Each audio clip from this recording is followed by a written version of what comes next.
Bien, je me présente, je suis Maryse Camiran, je suis officier de navigation à bord d'un navire de croisière maritime et fluviale, le premier navire de croisière maritime et fluviale canadien-québécois entièrement dédié à ça, et ça, on est très fiers. Maryse travaille aussi avec Michel Harvey, la famille Harvey, les propriétaires. En fait, c'était les propriétaires du MS Jacques-Cartier. Michel et moi avons acheté le MS Jacques-Cartier et on l'a réinventé. Et on arrive avec le MS Jacques-Cartier pour 2019. Qui je suis en passant? Moi, j'ai un brevet de capitaine, donc je peux agir à titre d'officier de navigation. J'ai un bac en administration et j'ai travaillé dans le secteur maritime aussi. C'est un mélange d'un peu tout ça qui a emmené la conversion du MS Jacques-Cartier. Puis, je ne sais pas si vous le savez, là, mais le MS Jacques-Cartier, il y a toute une histoire. Hein? MS Jacques-Cartier, là, ça a commencé en 1924. Le MS Jacques-Cartier est un navire qui faisait la traverse entre Kingston et Wolfe Island en Ontario. Par la suite, il est venu faire la traverse sur la rivière Saguenay. Il a fait du transport de billes de bois. Il a fait de la traverse un peu partout. Bref, c'est mon beau-père, en 1967, qui l'a acheté pour le convertir à cette époque-là en navire qui transportait de la bille de bois. Et là, tout le monde lui disait, mais mon Dieu, Luc, capitaine Luc Harvey, mais vous êtes fou, vous voyez bien qu'un bateau en acier, ça ne ferait pas du transport de billes de bois. Et Luc a démontré que c'était possible de le faire. Donc, à partir de ce moment-là, pendant plusieurs années, avec sa conjointe, Mme Fernande Laurendeau, ils ont monté l'entreprise. En 1971, le transport de la bille de bois par la route prenait son essor. Et là, oups, ça allait moins bien. Puis là, il arrivait pour décharger le bois. Puis là, les foremen disaient, oh. Fait que finalement, mon beau-père, il dit non. Moi, au lieu de me faire mourir par vous autres, je vais me faire mourir par moi-même. Fait que durant l'hiver, il a transformé le Jacques-Cartier en navire de croisière excursion. Fait que là, il est arrivé à Trois-Rivières, port d'attache, 1972. Ma belle-mère est enceinte du beau Michel, celui que j'ai marié puis que j'aime bien gros. OK? Fait que là, 72, on arrive au quai avec un équipage, mais pas de passagers. Pendant 3 semaines, 0 passagers. Au bout de 3 semaines, il y en arrive 7. Mon beau-père était tellement fier de les voir arriver qu'il a dit « Je vous embarque gratis ». On dit « Je sais que c'est gratuit », mais l'expression à l'époque, c'était gratis. Donc, la première croisière s'est faite avec 7 passagers embarqués complètement gratuits. Pendant 40 ans, ce navire-là a opéré ici à Trois-Rivières à titre de navire de croisière excursion.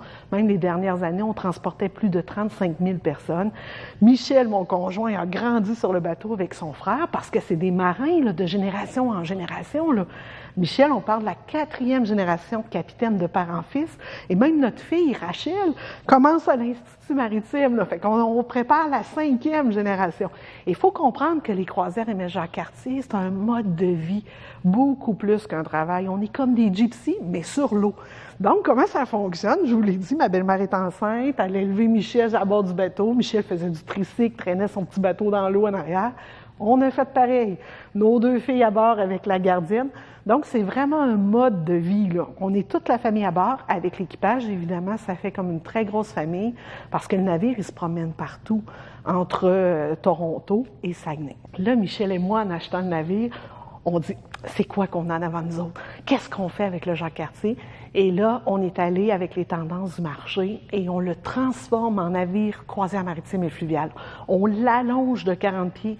On rajoute un étage et demi, on fait 34 cabines, donc 68 personnes maximum à la fois. Donc, nous, on s'en va directement où les autres vont pas, c'est-à-dire toutes les haves, les baies, les forts, les endroits pittoresques, débarquement en Zodiac aussi, kayak, croisière active. On veut que les gens découvrent ou vivent une expérience différemment. Donc, on veut faire découvrir notre Québec de cette façon-là. On est très fiers du Jacques-Cartier qui s'en vient. Et d'ailleurs, en passant, cette rénovation-là se fait entièrement au Québec, dans notre propre chantier privé. Donc, ces retombées-là, ils sont ici au Québec. L'argent reste chez nous.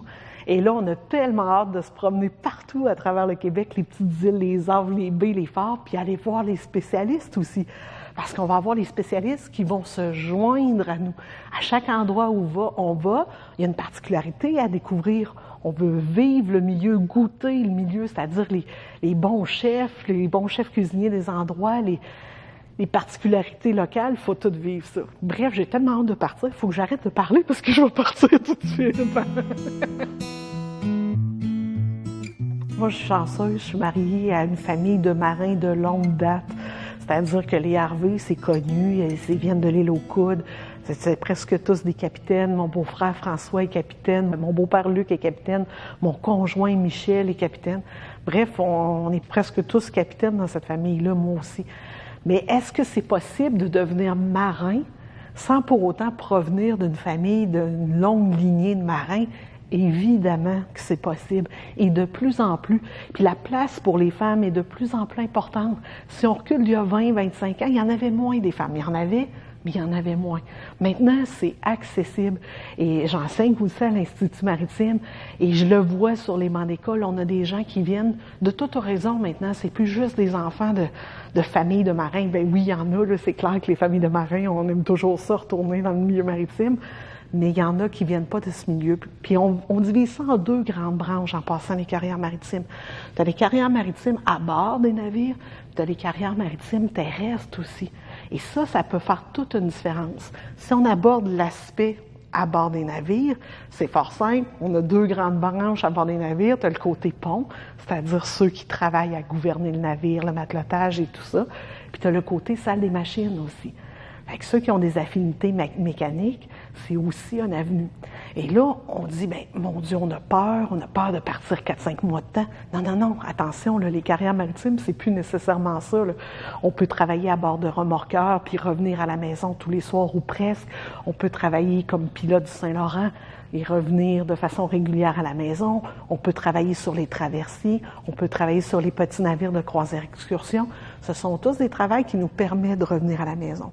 Si on dit, moi, j'ai le goût de l'aventure un peu plus, je vais aller vers le nord, ou je vais aller vers l'international, mais c'est aussi des professions possibles. On passe sur une plus longue période de temps, mais maintenant, les compagnies sont tellement bien organisées qu'on fait, par exemple, 1 mois on, 1 mois off, 3 semaines on, 3 semaines off. C'est très bien géré pour ça. Fait que oui, c'est l'aventure, mais surtout en passant la navigation, là, c'est plus qu'une job. La navigation, c'est intrinsèque. C'est une liberté. Pour supporter une industrie comme la nôtre, ça prend énormément de monde à terre. Qu'est-ce qu'ils font les gens de terre? Ils sont dans nos compagnies en gestion. Ils sont, par exemple, inspecteurs. Ils sont, par exemple, chercheurs. Les chercheurs ou les biologistes, tout ça, on les emmène des fois là, en bateau, là. Fait que là, ils embarquent avec nous. Fait que c'est bien le fun, ça aussi. Après ça, qu'est-ce qu'ils font nos gens terrestres? Ils sont débardeurs, ils sont arrimeurs, ils sont un paquet de professions qui sont aussi très intéressantes. Puis où ça devient intéressant aussi, là, vous allez me trouver drôle, c'est une fille qui parle, je vais vous en parler pareil. Dans le fond, nous, les filles, quand on décide d'avoir nos bébés, là, ben c'est bien intéressant. Moi, j'ai eu le meilleur des mondes. J'ai pu emmener les enfants à bord avec la gardienne. Mais c'est pas tout le monde qui choisit ce mode de vie-là. Fait que qu'est-ce qu'on fait souvent? Bien, on se retrouve, le temps de la période des enfants, on se retrouve avec un métier terrestre, mais on a toujours l'appel du large. On finit toujours par retourner. Fait que le métier terrestre, souvent, c'est que l'expertise peut servir, par exemple, en enseignement. Il y a plusieurs de mes consoeurs qui enseignent à l'Institut maritime, dans les organisations, en gestion, parce que là, on a un bagage. Quand on a vécu la navigation, après ça, c'est beaucoup plus simple de la gérer. Fait que là, tout va avec. Fait qu'il y a un paquet de possibilités dans les carrières maritimes. Il faut vraiment pas voir ça comme très compliqué. Même en passant, là, quelqu'un qui veut commencer, là, il y a 2 chemins. Le premier chemin, c'est le chemin officiel. On s'en va à l'Institut maritime du Québec à Rimouski, notre école nationale, on en est très fiers. L'autre chemin qu'on a devant nous, c'est aussi le processus de formation continue. C'est celui que j'ai pris en passant pour votre information. Parce que souvenez-vous, je vous ai dit que j'avais un bac en administration. Fait que moi, je ne voulais pas tout aller refaire mes cours de collégial. Puis ça, je les avais, là. Fait que ce que j'ai pris le processus de la formation continue. J'avais du temps de mer d'accumuler et je suis allée passer mes examens. Puis j'ai gravi les échelons via le processus de formation continue. Fait qu'on n'est pas obligé de dire « je vais aller me faire 4 ans à Rimouski pour m'en sortir ». Même en passant, depuis l'année passée, on a un nouveau DEP, un diplôme d'études en matelotage. Ça, c'est génial. Ça dure très peu de temps. On vous forme en formation d'urgence en mer, en combat d'incendie, parce que c'est ça, c'est un bateau, hein. Le feu, là, nous autres, on n'appelle pas les pompiers. Il faut être capable de faire de quoi avec. On est parti au large. Là. Fait qu'on vous forme là-dedans. On vous forme en évacuation. On vous forme en homme de roue, en matelotage. Et là, vous êtes en mesure de partir en dedans de quelques mois. Vous avez une job super intéressante sur un navire avec une formation qui ne vous exige pas des années à l'école, là.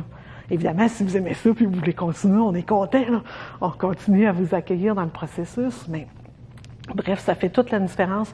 Puis sachez qu'on est en pleine pénurie de main-d'œuvre. Il y a beaucoup de secteurs qui sont en pénurie de main-d'œuvre, mais le secteur maritime particulièrement. Fait qu'hésitez pas si vous avez le goût de vous joindre à nous. C'est vraiment une vie palpitante. Pourquoi le Jacques-Cartier a choisi Trois-Rivières comme port d'attache? OK? Puis ça, on est vraiment content de ça parce que pendant plus de 40 ans, on a opéré ici à Trois-Rivières avec le navire, avec port d'immatriculation Trois-Rivières. Fait que ça, on veut perpétuer ça. Évidemment, on ne sera pas accroché au quai à Trois-Rivières à tous les soirs. Faut pas, c'est pas bon signe si c'est ça. Parce que là, on veut se promener partout. Mais par contre, on va être porteur du message, porteur du nom, puis on est fiers de la communauté d'où on vient. Fait que ça, c'est important pour nous. Après ça, bien, d'où on part, où on va, bien, on va tout traiter le secteur pour 2019. On va tout traiter le secteur entre Saguenay et Toronto. OK? Fait que ça, c'est beau parce que c'est un mélange nature, culture, découverte. On a tout le fier du Saguenay, évidemment, que ça se passe de commentaires, comment c'est beau, on le sait, ça. Après ça, toute la zone Tadoussac, toute la zone où il y a les phares dans ce secteur-là, en passant, parce qu'on a une route des phares, on a les îles du Saint-Laurent, le fjord du Saguenay, on a une croisière aussi sur Toronto. Québec, on se cache pas, là, pour tous les Européens, Québec, c'est une des villes très charmantes. Trois-Rivières, ici même, avec tout son développement passant culturel, social. On va même faire un petit tour à Cabane-à-Sucre. C'est ici, à Trois-Rivières, qu'on va à la Cabane-à-Sucre pour prendre la culture, le pouls des gens qu'on est ici. On va être 23 membres d'équipage pour 68 personnes. On s'entend que c'est dans un contexte familial, OK? Donc, Michel, Harvey, mon conjoint, moi, Rachel, notre grande fille, puis Amélie aussi, la petite dernière qui a maintenant 14 ans. Elle, c'est une fille plus de communication. Elle, d'après moi, on va la voir plus sur le terrain avec les gens et tout ça. C'est une fille qui aime beaucoup les relations publiques. On fait partie de l'équipage, mais il y a plus que nous. On devient une grande famille élargie. Donc, évidemment, on est accompagné par d'autres experts maritimes, d'autres officiers mécaniciens, un chef cuisinier aussi. Alors, ça, on est tellement contents parce que la bouffe, ça fait toute la différence. Les gens veulent bien manger. Les gens veulent bien manger à bord du bateau. Donc, on veut apprêter nos particularités en région. Fait que ça nous prend un bon chef cuisinier et des équipes de service, évidemment. Mais c'est comme une grande famille, hein? Vous savez, 68 personnes pendant une semaine, 10 jours, ça devient une grande famille. Puis souvent, là, je me plais à dire en passant, à l'époque, là, avec le Jacques-Cartier, on faisait des croisières de 2 jours, OK? Puis on n'avait pas de cabine à bord parce que c'était un 400 passagers. Fait que les gens couchaient dans les hôtels. Puis là, on lui faisait faire des horaires, je vous jure, des horaires de fou. On partait de Trois-Rivières, on allait virer au Saguenay, on les couchait tard pour les lever de bonne heure, OK? Et là, les gens, quand ils partaient, souvent, ils pleuraient. Ils étaient contents, ils nous serraient. Bien, moi, je pense que dans la nouvelle version, là, quand les gens vont partir, c'est moi qui va pleurer parce qu'on va être trop contents. C'est des liens qu'on va tisser, c'est quelque chose d'exceptionnel. Puis je pense que c'est un peu ça qu'on s'est donné en passant. Quand je vous parlais de mode de vie, là, c'est ça. C'est beaucoup plus qu'un job, c'est une façon de vivre, c'est une façon d'être. Ça, on est fiers de ça.